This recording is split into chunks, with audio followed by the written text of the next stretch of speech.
Ayan, so preparation natin, no? Yung ating area sa umaga. Ayan. So unang-una, ayan, so unang-una linisan muna natin yung ating paligid, no?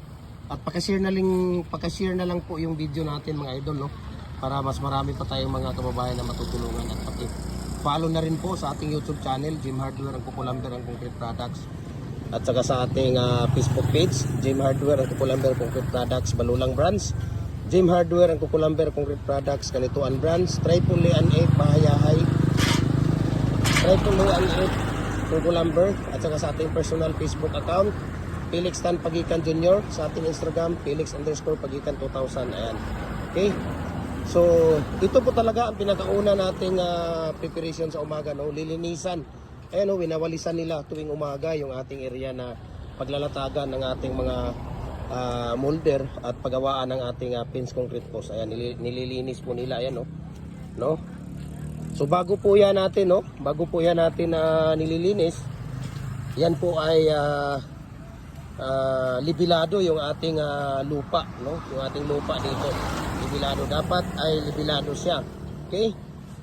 Dapat po ay libilado ang lupa, tapos lagyan ng painsan. Yung pinong-pino na buhangin, mga 1 inches lang bago natin ilalagay itong mga sako. Kahit hindi sako, kahit yung tawag dito, yung trapal, or yung kahit ano, basta yung ilalagay sa ibabaw ng ating painsan, no?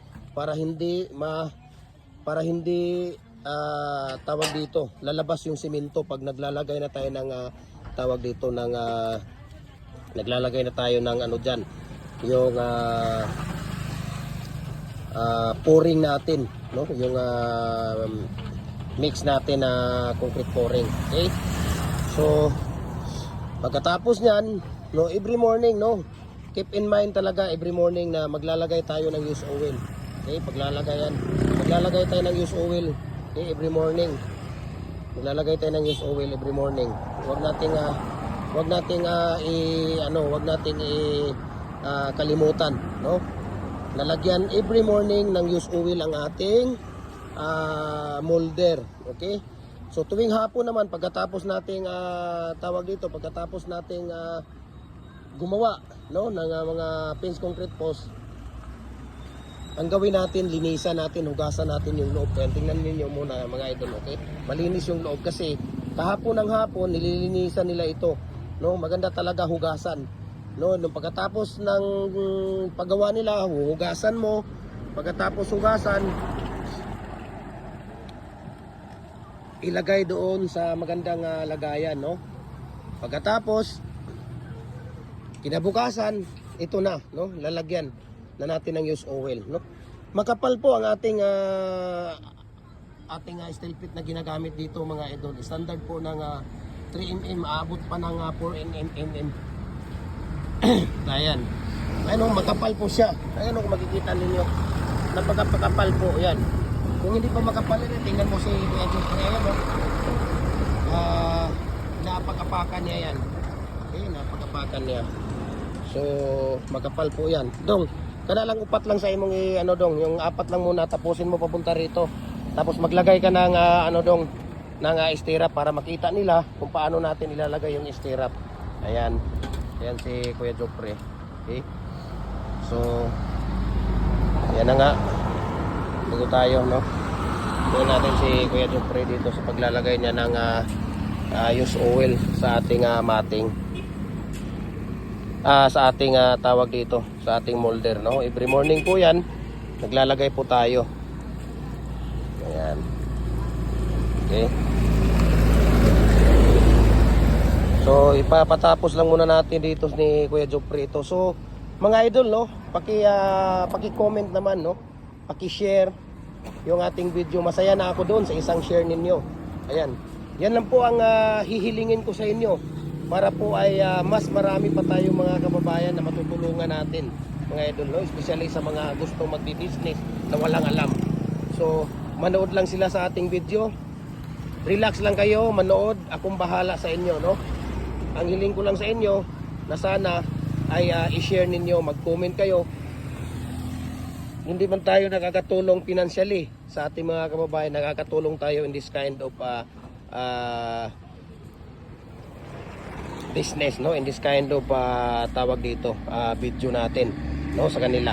So lahat po ng concrete products, no, lahat po ng concrete products natin, hollow blocks, decorative, muhon, bricks, lower, baluster, RCTC pipe, culvert, ano po bang pins concrete post, dragon fruit post, mga bricks, lahat po ng concrete products mga idol, nagpapaano po tayo, nagpapadala po tayo, nagpapaship po tayo Luzon, Visayas, Mindanao. No, sa mga magtatanong kung mayroon bang cash on delivery, sorry po, wala po tayong cash on delivery idol dahil ginagawa na po namin dati yan, cash on delivery. Gusto pa nang bumili taga Baguio yata yun, Baguio basta bandang Luzon, gusto niya si air freight pa. Gusto ko air freight para mas mabilis, no? 5 to 7 days lang ang air freight kasi sa Luzon. Ayan, gusto pa niyang ganyan, air freight. Nung pinadala na namin, siyempre pinadala na namin yung ay nasa Manila na. Ngayon, nag-text na ika-cancel niya. Ika-cancel daw niya yung order niya dahil may emergency. So mahal po idol, no, ang air freight. Nasa mga 12,000 to 13,000 pesos po ang air freight, no? Cagayan de Oro to Luzon ang binabayaran. So sino ang magbabayad nun? Kinakancel niya. Kami ang magbabayad. Ngayon ibabalik mo na naman dito yon sa Cagayan de Oro kasi nga kinakancel niya. So dalawa, 26,000, sino magbabayad nun? No? So ang ginawa namin, hindi namin tinigil na namin yung namin daw. Maglagay ka muna ng ng matting art para makita nila. Ayan, so ilalagay na ni Kuya Jopri yung matting art. Okay? Tignan natin.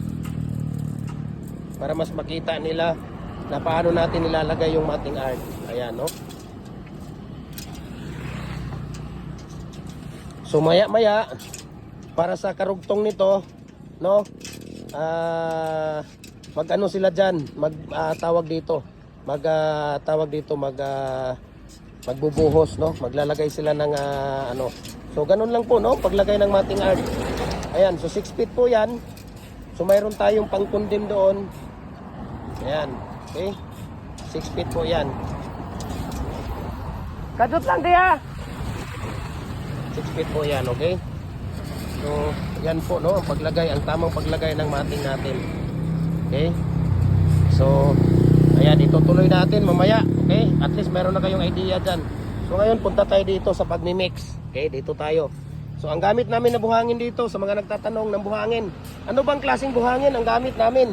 Pwede bang, pwede bang tawag dito? Pwede bang, yung mixan, yung galing ilog? Yes, walang problema. Maganda yung mixan na galing ilog. Basta galing ilog talaga, wag lang yung galing dagat na mga buhangin. Maganda kung may mga batong malalaki. Okay?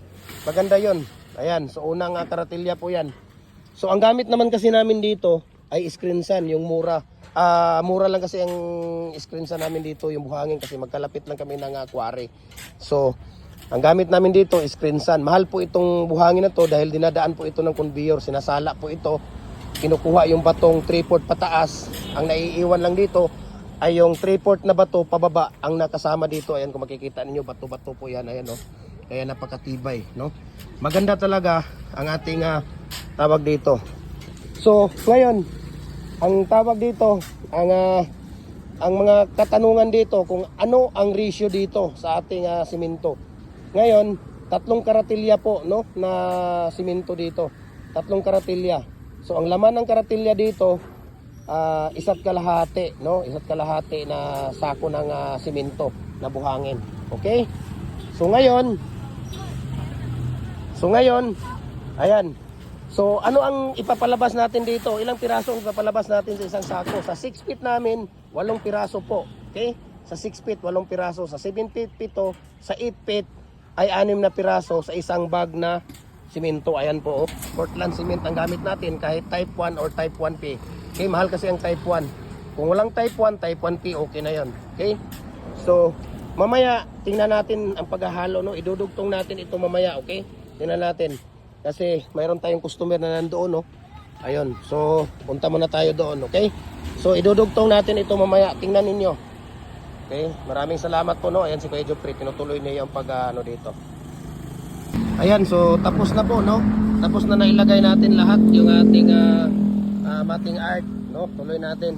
Tapos na nailagay lahat yan. Tapos dito, ayan, nailagay na. So 6 feet, no? Ayan, kung makikita ninyo, 6 feet lang po, no? 6 feet. Ito ang pangkundim natin. 6 feet. Pwede tayong gumawa ng 7 feet hanggang dito. Pag 8 feet, siyempre hanggang doon, wala na to. Tatanggalin na yung ano kasi, ang haba ng molder natin ay 8 feet po. Okay? So mayroon siyang pangkundim. Ganun, no? Nilalagyan lang ng pangalso.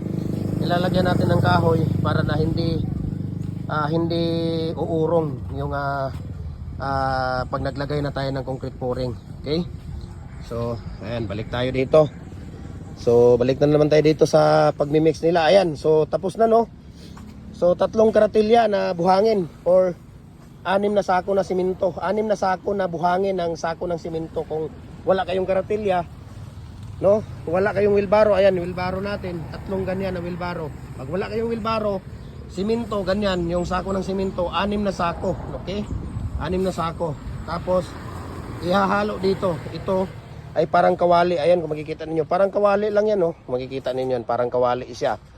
Para paglagay natin ng tubig dyan, okay, paglagay natin ng tubig, hindi siya kung saan saan napunta ang tubig. Hindi maaampaw yung ating gawang concrete post.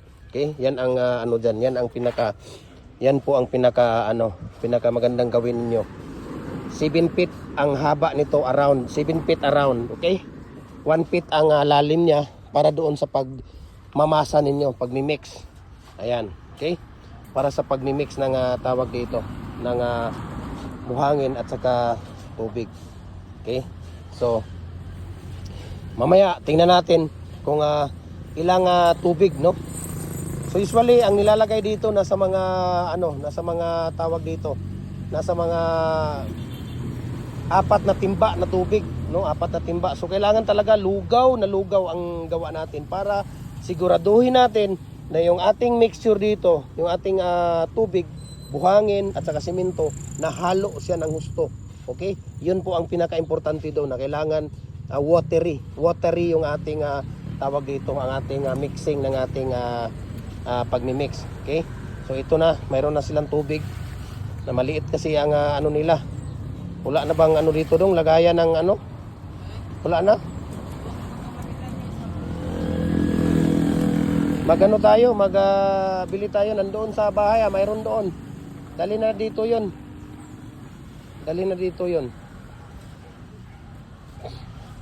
Dali natin 'yun nasa bahay. Okay? So ito yung tawag dito, okay? Ayan. Yan dapat ang timba na malaki. So 4 dapat na ganyan. So continue natin ito. Okay, so naka-4 na timba na po sila, no? Ayan. So ihahalo na natin mga idol, no? Yan, ihahalo na natin yung ating tawag dito.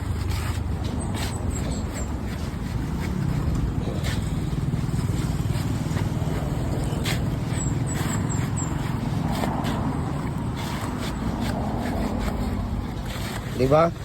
So yun po ang tips natin mga idol, no? Ayan, no? Tingnan niyo, diba? So hindi saan napunta ang tubig.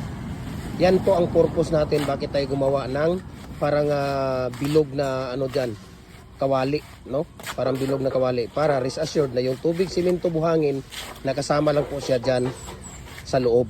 Okay? Kasi kung plain lang yan diyan, paglagay mo ng tubig kung saan napunta, diba? Kung saan napadpad yung tubig. Kaya ayan, no? Tingnan niyo. Ano lang yan. Okay?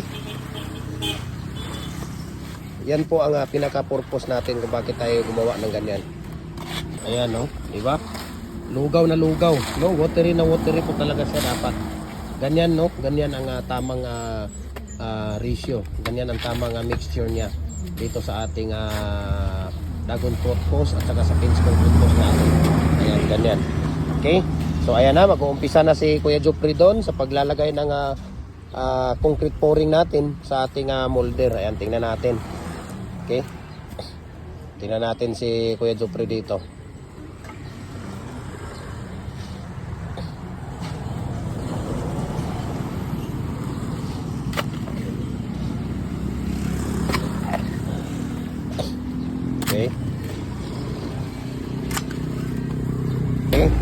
So, umpisa tayo.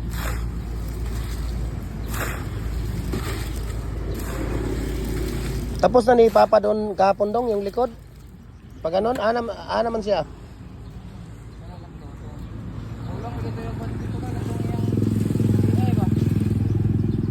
Nagtuon doon ako. Ayan. So, ganito po, no? Ayan, naglalagay na si Kuya Jupre dito. Ayan natin dito ang paglalagay ni Kuya Jupre.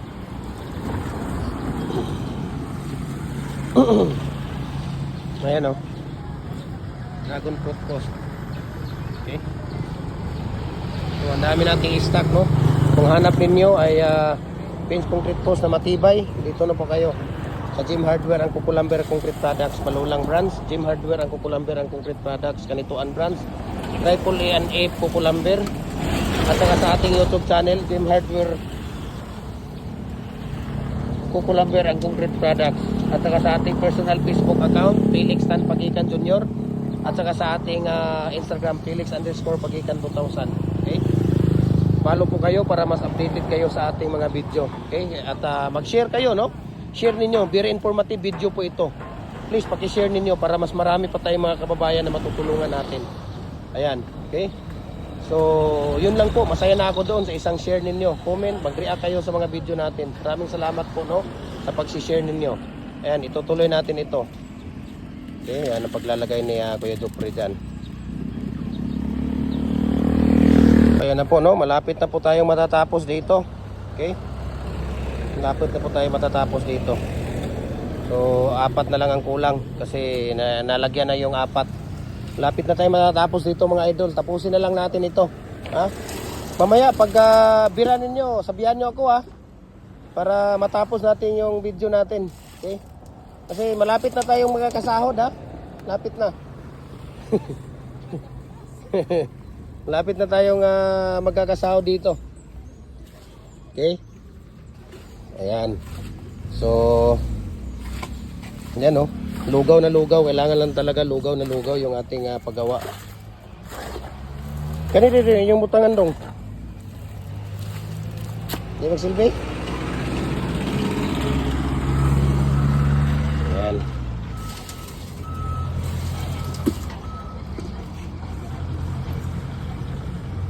So, hintayin lang natin, no?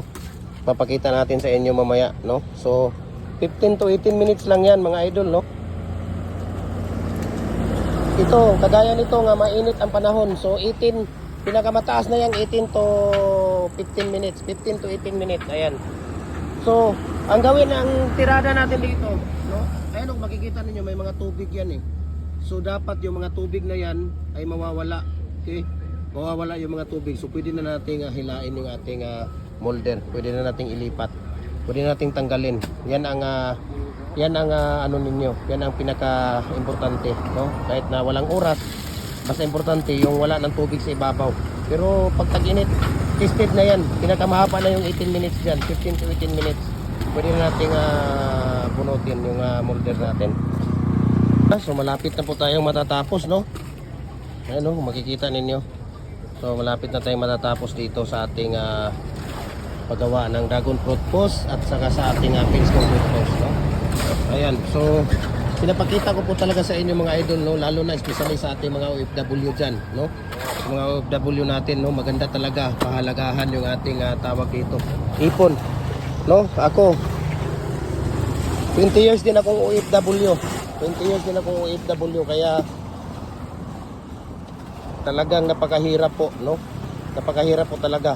Maganda talaga sa ibang bansa, no? Lalo na sa ibang bansa, napakaganda. Hindi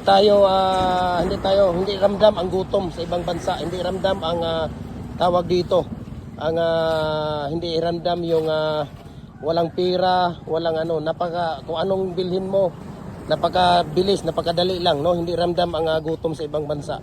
Pero pagdating mo dito sa atin sa Pilipinas, dito mo mararamdaman, no? Kung tawag dito, especially nating mga OFW, wala na tayong mga tawag dito trabaho, no? Maganda talaga magbi-business ka na lang, no? Kaysa nasa ibang bansa ka. Kahit sabihin natin na mga tawag dito American citizen na tayo, kung ano yung mga citizenship natin, ang puso at ang ating ang utak natin, no, ang ating puso at utak nandito pa rin sa Pilipinas dahil dito tayo pinalaki. Iba talaga ang Pilipinas, no? Iba talaga kung nandito tayo sa tawag dito sa atin. Kasi yung mga kamag-anak natin nandito lahat. Halimbawa, pamilya, dala mo doon yung pamilya mo. Asawa, anak mo, okay na yon. Pero hindi pa rin sapat yon kasi ang mga pamilya natin nandito lahat. Magulang natin, mga kapatid, mga kamag-anak, lahat nandito sa Pilipinas. So babalik pa rin tayo dito sa Pilipinas. Iba talaga ang Pilipinas kaysa ibang bansa, no? Iba talaga ang Pilipinas. Ako, tested and proven for 20 years na OFW sa ibang bansa. Halos lahat ng country na puntahan ko dahil nag-i-inspection, no? Papadala tayo sa Saudi Aramco kung para sa may mga inspection natin. So grabe yung sakripisyo, lalo na kung magkasakit ka, nako, wala talagang, lalo na kung na-admit ka, walang talagang ibang tutulong sa iyo kundi sarili mo lang at yung mga nurse doon. Buti lang kung may mga Pilipino na mga nurses matulungan, pero kung wala, nako, wala. So ito na, no, tapos na yung ano natin, no, tapos na po siya. So maghintay tayo ng 15 to 18 minutes dito bago natin tanggalin yung ating molder. Tapos ubos na rin yung ating minasa dito. Ayan, kung makikita ninyo, ubos na rin. Wala na. Okay? Wala nang minasa. Kaya, tingnan natin. Ayan. Okay, tingnan natin. Tapos na. So, maghintay tayo ng tawag dito. 15 to 18 minutes. No? Ayan, tapos na. So, kailangan alog-alugin yung mating para na hindi ampaw yung ating gawa. Okay, ayan o, si Kuya Dupri. Inaalog-alog niya. Ginagamitan na pinapalitada niya para hindi magiging ampaw yung ating gawa. Ayan. So maghintay tayo ng 15 to 18 minutes para sa pagtanggal ng ating molder. Okay? So here we go. Ayan, dahil dumating na yung 15 minutes, so pwede na nating tanggalin ito. Okay? Pwede na nating tanggalin dahil 15 to 18 minutes. So hindi pa siya umabot ng 18 minutes. Tatanggalin na natin. Ayan. Diba? So ito yung ating Pins concrete post at dragon fruit post. Ayan, no? Napaka-quality po talaga. Diba? Kung maganda talaga ang molder, maganda din talaga ang quality ng ating dragon fruit post at saka Pins concrete post. Ayan, no? Oh. Sus. Grabe, no? No? Napakaganda. Ayan, no? Napakakinis. Saglit lang, ha? Ayan, no? Napakakinis, oh. Nakikita ninyo yan dyan. Talagang makinis na makinis siya. Ayan. Okay. So, ila. Oh, di ba? Yun. So, yun po mga idol, no? Ayan, no? Tingnan niyo ang tubig. Kasi nilalagyan natin siya ng tawag dito, sako. Yung tubig, ayan, dumadaloy dito lang sa sako, no? Na-absorb. Iba lang dito sa ilalim, no? Na-absorb niya. Yun yung pong tubig na dito sa ating tawag dito. Ayan. Napakaganda po, no? At please paki-follow, paki-share ang ating video na ito dahil very informative video po ito. God bless po sa ating lahat. Ayan.